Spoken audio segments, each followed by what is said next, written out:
Well, we're once again back with Gerald Celente, a famed trends forecaster and famed for good reason. He's been right on the button with economic trends over the past decades, actually.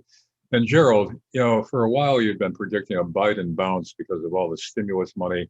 You say it won't last forever, but it'll resurge the economy for a while anyway. But now with the renewed shutdown, even though it might not come to gas masks and full hazmat suits behind me, it's another imposition on the economy, shutdown, required masks again. How will that affect what might have been the Biden bounce? Well, again, we said it would be a short bounce, and it is. As a matter of fact, the new GDP numbers came out, and they're about 2 points lower than expected. Yeah. And now, as I look outside, people walking by with masks on. They weren't 4 days ago.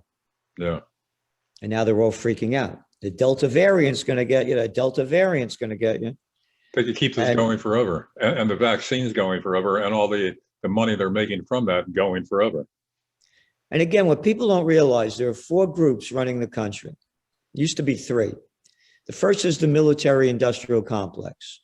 And you don't have to believe me. You could believe the man, Dwight D. Eisenhower, 5-star general, supreme commander of the Allied forces in World War II, 2-term president. Right. Not these little boys like that Mattis little freak, that little scum.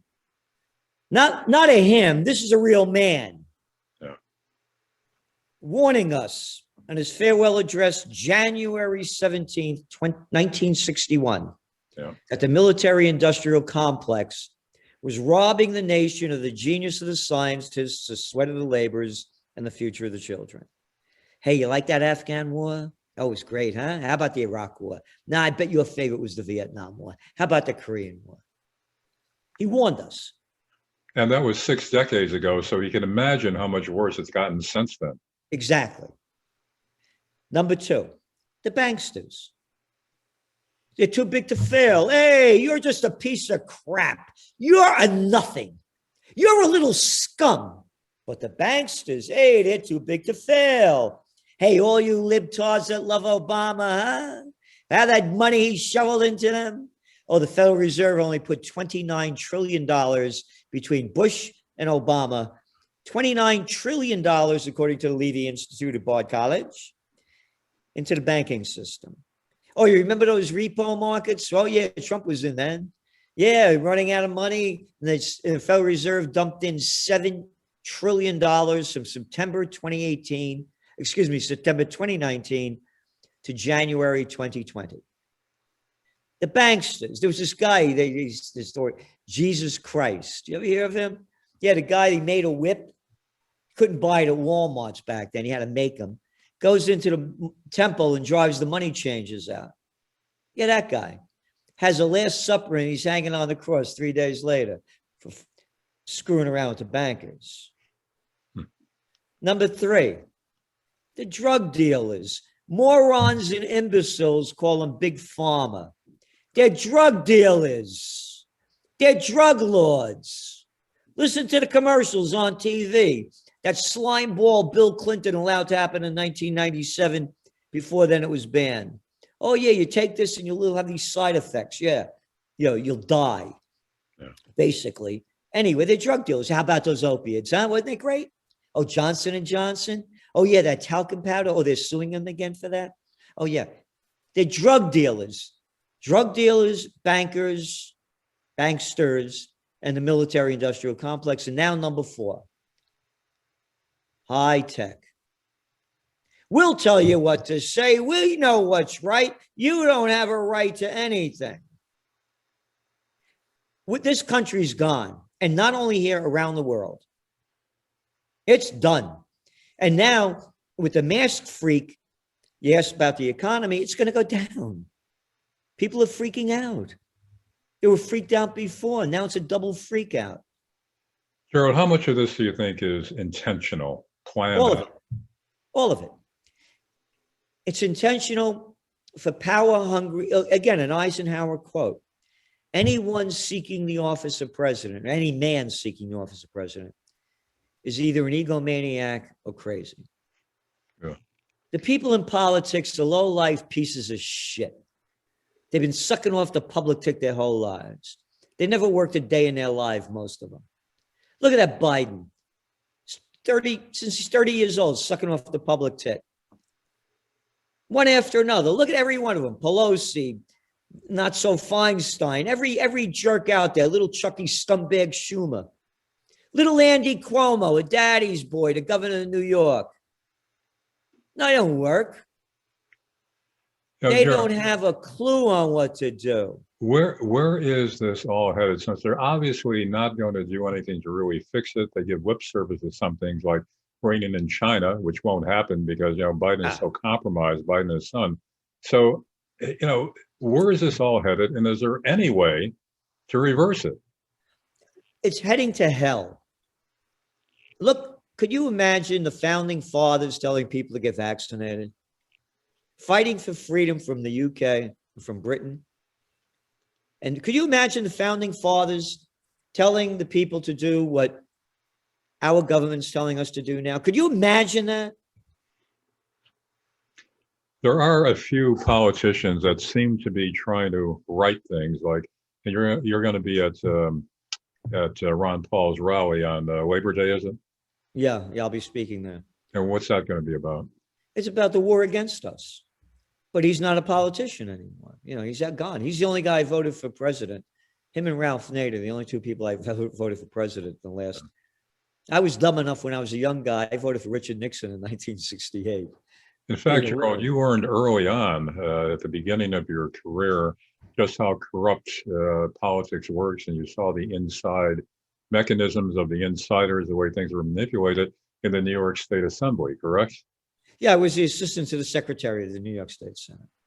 I ran political campaigns in Westchester County. I designed and instructed American politics and campaign technology and taught at St. John's University.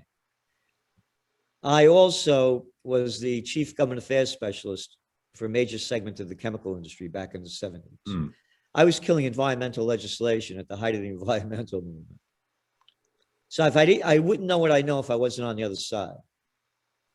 What made you? Where this is all going, it's going down. And the reason why they're doing it is why I didn't finish before the thought. They're authoritarian. These are people that are psychopaths, sociopaths, pathological liars. That's all they. So that's why you asked if it's manipulated. Yes, it's a power trip. You don't need any. Look at the jerks you got over there. That little Wolfie clown you got over there in Pennsylvania. A little nothing of a boy. A nothing of a little boy of crap. And I say it to their faces. Murphy in Jersey. That little scum, arrogant boy. Gavin Newsom. You guys come over here and you make me do what you tell me to do. Come on. Make me do it. Make me do it. Oh, and listen, you little piece of crap. There are two words you forgot. Public servant. You got it? You don't tell me what to do. You are not my God. I am an American, and that's what the people here have forgotten. And you see what I'm doing over here. You were here. You were so kind enough to come to the last festival we had on 4th of July. Oh, yeah. You see what I'm doing. You were here for Occupy Peace. You've been here a number of times. Yeah. I'm fighting. But I'm not making this line up. United we stand, divided we fall. Well, if we don't unite under one umbrella to fight this, we fall. It worked before with the American Revolution and a number of times since then. But Gerald, the way I see it, chances of overturning this, of righting this, are diminishing because not only are they on power trips, but there's so much money involved that none of them are going to disengage and act for the country. Again, we have to get rid of them and we have to take charge. Pelosi and her husband have interest in the companies that she helps regulate. Elaine Chao with Mitch McConnell, her family, Chinese family business benefits from what she regulates. So, I mean, they're both sides of the aisle are on the take, in one way or another. So much money involved, and if they're not directly involved, which many of them are, then they depend on campaign contributions from those who are feeding off of We, China.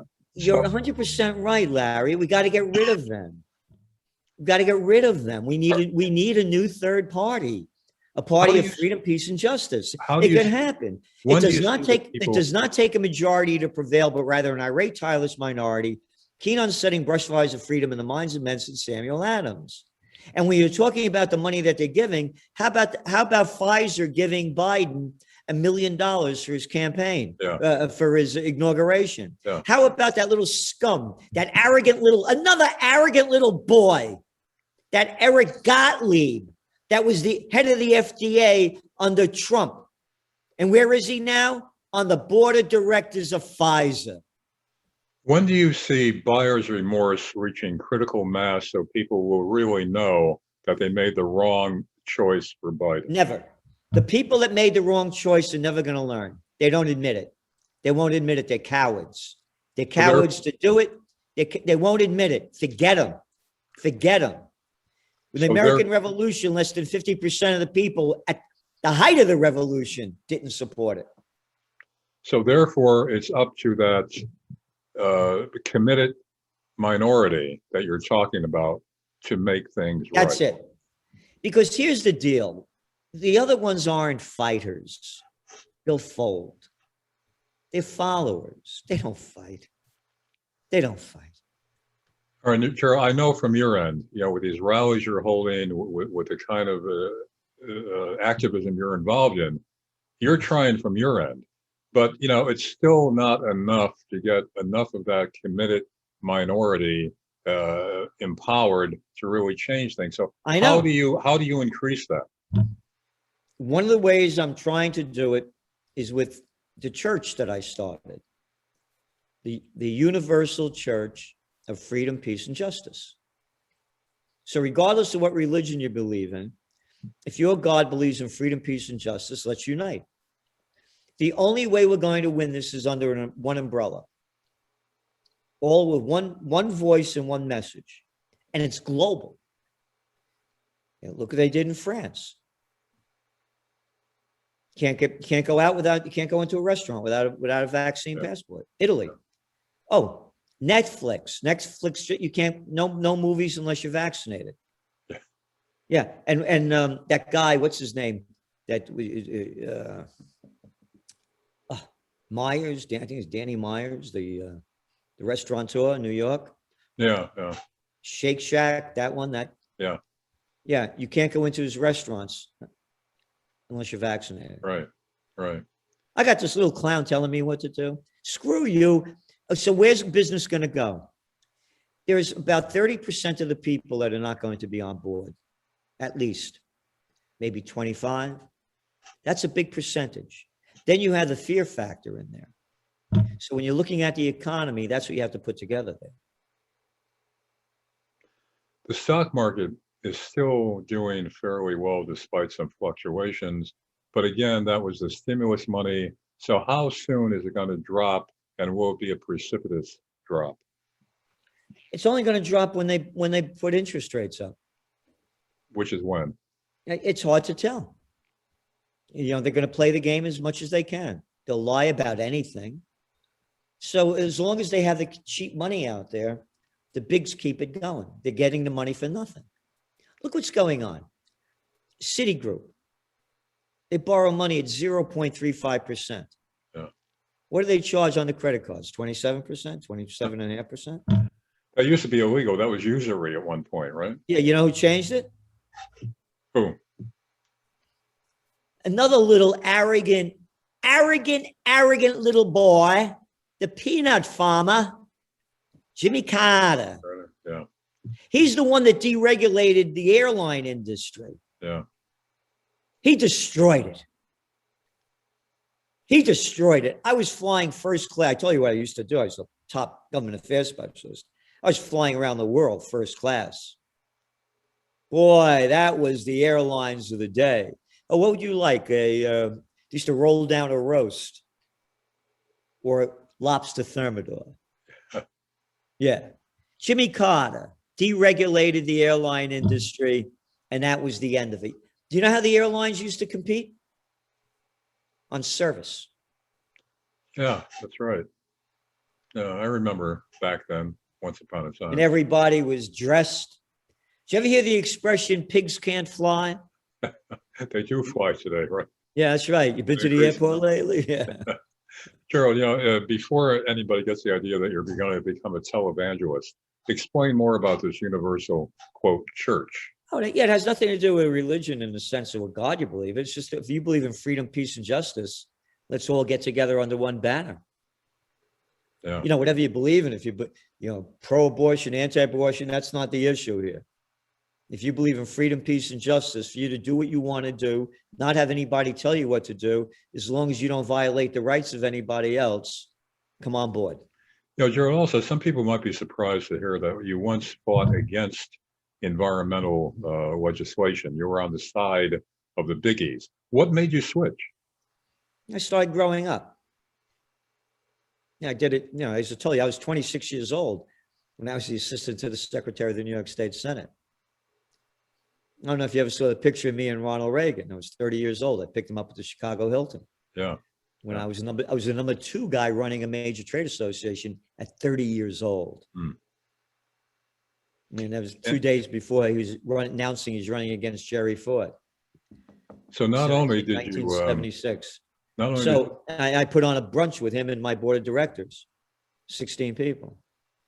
It was him and Mike Deaver. We stayed in touch for a long time. And I've been with presidents, prime ministers, and princes. I wouldn't know what I know if I wasn't on the other side. Yeah, I was going to say that. Yeah. And again, it's a growing up process. All I want to do is make money. I didn't care. Mm-hmm. Yeah. I came. It wasn't, I didn't want like one of these kids where their father gave my father, may rest in peace, left me a 1977 AMC Eagle. And I could have killed the guy that sold him that piece of garbage. But my parents taught me everything that I had. Yeah. It wouldn't be me if I didn't come from the family I came from. And your aunts. So I was a guy, I just wanted to make money, do what I could do. I could care less about what it was doing. Also, the wisdom that your aunt taught Honey Boy. You have a book by that title. Yeah. So, and again, I say to people, if your mother was a drug addict, who your father is, you think you'd have a shot? I mean, how blessed we are to come to where we came from. And again, it wasn't an Ozzie and Harriet story, just to make it clear. But they taught me how to be when I get in a fight with my father, he'd say to me, "You little bastard, you think I'm telling you what I'm telling you because I want you to be like me?" He said, "I want you to become yourself." Mm-hmm. And my mother, may they rest in peace, when I didn't know what the word meant and a situation would break out, she'd say to me, "I hate cowards." And when I worked up in the Senate, that's all it was a coward show. People bending over and sucking up to work their way up. Yeah. And I said to the guys, I said, "I'm not good. This isn't the way I grew up. I wouldn't." They couldn't believe I quit. Nobody could believe I quit. Also, Gerald, you used to be very well known on the networks. They interviewed you quite a bit. And then suddenly, no more Gerald Celente. Now, I know how that happened, but why don't you explain it to the audience? Well, first it happened with the Afghan war. USA Today used to run my top trends every year. And that was when it was a great newspaper. And in 2000, we put them out in December. So it was December 12th, 2000. 2001 won't be our year, Trendseer says. And I warned that a wave of anti-Americanism was sweeping the globe and Americans would be safe at home or abroad several months before 9/11. So I'm on everybody. How'd you know this? It's America's foreign policy. They forget Bill Clinton was slaughtering Iraqis every time he get caught with his pants down. Yeah. And at Madeleine Albright, not all that bright. Matter of fact, that's a whole nother story. I did a gig on the QE2 with her and 3 other people for the top marketing executives in the world. Anyway, she's on Leslie Stahl on 60 Minutes, and Leslie Stahl asks her, "Is the price of 500,000 Iraqi children under the age of 5 dead because of the sanctions that Bill Clinton put on them, worth the price. And anybody could Google it up. She said, yes, it is. Yeah. And then with Bill Clinton, with the Serbian war, the Kosovo war, with Israel, on and on. So when it happened, as a Bronx, we used to say, payback's a bitch. Yeah. So nobody wanted to hear that. Then the Afghan war began, and I said, if Alexander the Great couldn't pull it off, if Into the Valley of Death, Road to 600, the UK couldn't pull it off at the height of the British Empire, if the Russians couldn't pull it off, what makes you think the Americans are going to win? Yeah. Why, you're anti-American. I'm a Yankee Doodle. Save it, man, And then the Iraq war, it's right there in writing. We said that we wouldn't win that one either. And nobody wanted to hear this. Then I got back on big time when I forecast the panic of 08. And I took the domain name out in 2007. So they had me back for a period over there because of the economy. And then I got blackballed. They don't want me on anymore. Yeah. Joe, I was at the rally, and that there was energy there. There were people that were mixing and all conferring on the cause. But you say now, with the shutdown and everything, the atmosphere has changed in historic Kingston, New York, right near your headquarters. It's dead. It's dead. It's dead. 9 o'clock at night, you can roll tumbleweed down the streets. Dead. Yeah. Bar over there, out of business. One down there, out of business. Another place used to have events, gone. The places that are opened up that I used to go to, now you go in and you can sit at the table or you can sit at the bar, but you can't stand around the bar. Yeah. I could sit at my own bar and drink. I don't. You go out to meet people. You say, buddy, hey, how you been, man? And dead, dead. And now it's Manhattan. You heard Smokey Hormel, the band that was playing it. Yeah, very good. Yeah. This guy, he's playing up the Newport Jazz Festival too. He'll be, I think, this week and next week. Yeah. And this is a top guy. And he plays in Brooklyn and places. You know what time they finish playing now? 10:30 at night. That's when we used to start. So I guess the virus comes out more after 10:30 or something like that. It comes out at 10:03. I know there's no logic to any of this. No logic. None of it. I said it from the beginning. They're making this crap up. Yeah, you did. You did. Well, Gerald, again, I know you're busy. We'll wrap this up, but is there any kind of a positive note that we could end with on this session? It's everybody listening to do what you can to make it happen. We have to unite. We have to unite. And they subscribe to the magazine. The more people we have, the more we could look at the magazine. It was 100 and what? This week, 158 pages. That's ads. Look what we're putting. That's a big effort for a weekly. I used to put out a weekly newspaper. I know how much energy goes in, how much work goes into that. You're putting this stuff out every week in volumes and volumes. I don't know how you do it. I never worked hard in my life. So I'm giving everything I can. Yeah. And we need people to help. And Occupy Peace, donate. And again, if we had real money behind us, that's the only way we could do it. Yeah. You can't win this without money. End of story. End of story. So everyone out there listening to Gerald, join the cause, and maybe together as a committed minority, we might, or we should, and we will change things. That's right. Again, united we stand, divided we fall. And it does not take a majority to prevail, but rather an irate, tireless minority, keen on setting brush fires of freedom in the minds of men, said Samuel Adams. And we are that I'm irate, tireless minority. Right on. Good note to end on. Gerald Celente, thanks once again for joining us, and we will be in touch, and you'll be at the Ron Paul rally on Labor Day. Yep. And please come down, and people better get the, sign up now because it's limited.